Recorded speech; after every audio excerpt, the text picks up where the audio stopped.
नमस्कार मित्रांनो, आज मैदान रायगड जिल्ह्यामध्ये चालू आहे आणि त्या रायगड जिल्ह्यामध्ये तुम्ही बघितलं कशा पद्धतीनं ती शर्यत चालू आहे, कशा पद्धतीनं ते बैल पळत आहेत, ड्रायव्हर कसे आहेत, त्यांची गाडी कशी आहे, कशा पद्धतीनं ती शर्यत होते.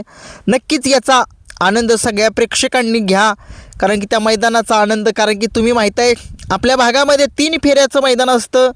काही लोक बोरिंगसुद्धा झाले असतील की म्हणणार सारखं सारखं तेच तेच तेच, पण जरा काहीतरी नवीन म्हणून नवीनच रायगडमध्ये पहिल्यांदाच मैदान बघतोय आपण. कधीच बघितलं नाही हे मैदान. 2 गाड्या सुटत आहेत आणि दोन्ही गाड्यावरती ड्रायव्हर बसतायत आणि अशी बैलगाडी असते की नाही, बैलगाडी तशा टाईप, आणि त्याच्यावरती अशी बसायला थोडी एका साईडला इकडं दोन्ही बाजूला असं चटई असते की ना, तशा पद्धतीने ते शिवलेलं आहे आणि त्याच्यावरती असं मांडी घालून बसायचं आणि गाडी चालवायची. नक्कीच एक वेगळी स्पर्धा, सेकंदाची स्पर्धा आहे. नक्कीच आता कशी स्पर्धा आहे नक्कीच जे रायगडचे लोक बघतायत त्यांनी मला नक्कीच कॉल करा. 95 61 11 99 40 माझ्या नंबरला कॉल करा. नक्कीच मला सांगा ते मैदान कसं असतं, नक्की कशा पद्धतीनं असतं, किती राऊंड असतात, कारण की तुम्हाला मध्ये 44 राऊंड त्या ठिकाणी पळणार आहेत मी ऐकलं, आणि फायनलच होणार आहे, डायरेक्ट सेमी बी होणार नाही. आता नक्कीच बघूया कसं मैदान होतं आहे. नक्कीच रायगडकरांनी जेवढ्यांना ते मैदान माहीत आहे, रत्नागिरी असतील भागातील वगैरे वगैरे काही त्या भागातील लोक असतील, त्यांनी मला नक्कीच कॉल करा. 95 61 11 99 40 नक्कीच सांगा कसं आहे. नक्कीच कमेंट्समध्ये सुद्धा सांगा की ते मैदान कशा पद्धतीनं असतं, किती नक्की अंतर असतं, ती अंतरसुद्धा सांगा, बक्षीस कशा पद्धतीनं असतं, आणि तिथले टॉपचे जे नंदी आहेत ते सुद्धा सांगा. कारण की आपण पुढच्या महिन्यामध्ये 5 ते 6 तारखेला कोकणात जातोय. बकासूर येणार आहे, तिथं मथुर येणार आहे, लखन येणार आहे, घोटचा सर्जा येणार आहे, चिक्या येणार आहे, वेगाचा शेवट सर्जासुद्धा येणार आहे. त्यांची तिथं अपडेट देण्यासाठी कोकणामध्ये 100% जातोय. 5 ते 6 तारखेला जाणार आहे.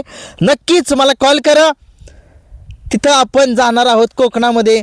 आणि नक्कीच ती शर्यत जी आहे ती बघण्यासाठी खूप लांबून लोक आलेत, खूप गर्दी आहे त्या मैदानामध्ये. बकासूरची एंट्री जी आहे ती अशा पद्धतीनं झाली की सगळी लोक थक्कच होते. सगळा कॅमेरा तो बकासूरवरतीच होता. का नाही असणार, कारण की तो बैलच, त्या बैलानं कमवलं आहे, त्या नंदीनं कमवलं आहे, त्या देवाने कमवलं आहे, त्यानं नाव कमवलं आहे. अखंड महाराष्ट्राचा, हिंदुस्थानाचा लाडका आहे तो, आणि लाडका राहीलच, कायम काळजामध्येच राहील. ज्यावेळेस बकासूर जिंकतो ना त्यावेळेस आनंदाश्रू येतात डोळ्यातून, परंतु ज्यावेळेस बकासूर हरवतो ना त्यावेळेस काय वेदना होतील मला माहिती आहे. मी बघितलं आहे, समोरून बघितलं आहे बकासूरला चोरडेच्या मैदानामध्ये. त्याच्यामुळे सांगतोय खरंच त्या बैलाला, त्या नंदीला खरंच देव म्हटलं जातं आहे. तर ते का म्हटलं जाते, एवढे त्याचे फॅन फॉलोईंग आहेत, एवढी लोक प्रेम करणारे आहेत, असंख्य लोकांचे आशीर्वाद त्या बकासूरवरती आहेत. आणि नक्कीच संबंध महाराष्ट्र त्याला बघतोय बकासूरला. नक्कीच त्या मैदानामध्ये डबल हिंद केसरी पैलवान चंद्रहार दादा पाटील त्या मैदानामध्ये आलेले आहेत. पैलवान चंद्रहार दादा सगळ्या महाराष्ट्राला माहिती आहेत की कशा पद्धतीनं ते मैदान भरवतात. गरिबांच्या बैलांना सोनेरी जर दिवस जर आणले असतील तर आपल्या दादांनीच आणले असतील. पैलवान डबल हिंद केसरी, डबल महाराष्ट्र केसरी चंद्रहार दादा पाटील यांनीच आणलेले आहेत ते दिवस, सोनेरी दिवस या बैलगाडा शर्यत क्षेत्राला. तुम्ही बघितलं सुरुवातीला एक प्रथम मैदान भरवलं होतं थारचं, त्यामध्ये बकासूरचं 1 नंबर मारला होता महिब्याने.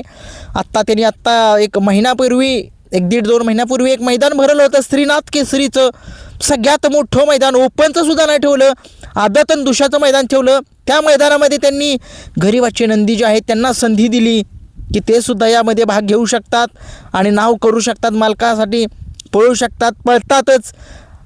त्या नंदींनी बघितलं, नंदींसाठी या बैलगाडा क्षेत्रामध्ये खूप मोठं सहकार्य जे आहे ते पैलवान डबल महाराष्ट्र केसरी चंद्रहार दादा पाटील यांनी या बैलगाडा क्षेत्रासाठी खूप चांगले दिवस आणलेत. खूप खूप दादा धन्यवाद. आणि तुम्ही या मैदानामध्ये उपस्थित आहात हे खूप चांगलं आहे, कारण की तुम्ही बघितलं ते आहेत त्या उपस्थित मैदानामध्ये. आणि नक्कीच बकासूर, मोहिल शेठ धुमाळ, वैभव मामा असतील, रणजित सर असतील, आपले आमिर रांगे सर असतील, सगळे आहेत. बकासूरचे फॅन फॉलोईंग खूप मोठी आहे. आणि नक्कीच शर्यत कशी आहे नक्की सांगा मला कमेंट्समध्ये, मला कॉल करा. बघायची तुमची शर्यत नक्की बघतोय, पण ती काय समजेना झाले. आणि या बैलगाडा क्षेत्रामधील समालोचक सुद्धा त्या ठिकाणी आहेत. सगळ्यांचे लाडके समालोचक सुनील मोरे सर असतील, विकास जगदाळे सर असतील, आपले तात्यासुद्धा आहेत त्या मैदानामध्ये. नक्कीच या मैदानाला शोभा आहे. बकासूरची ग्रँड एंट्री झालेली आहे मैदानामध्ये. खूप मजा येणार आहे, खूप मजा येणार आहे त्या मैदानाला. धन्यवाद.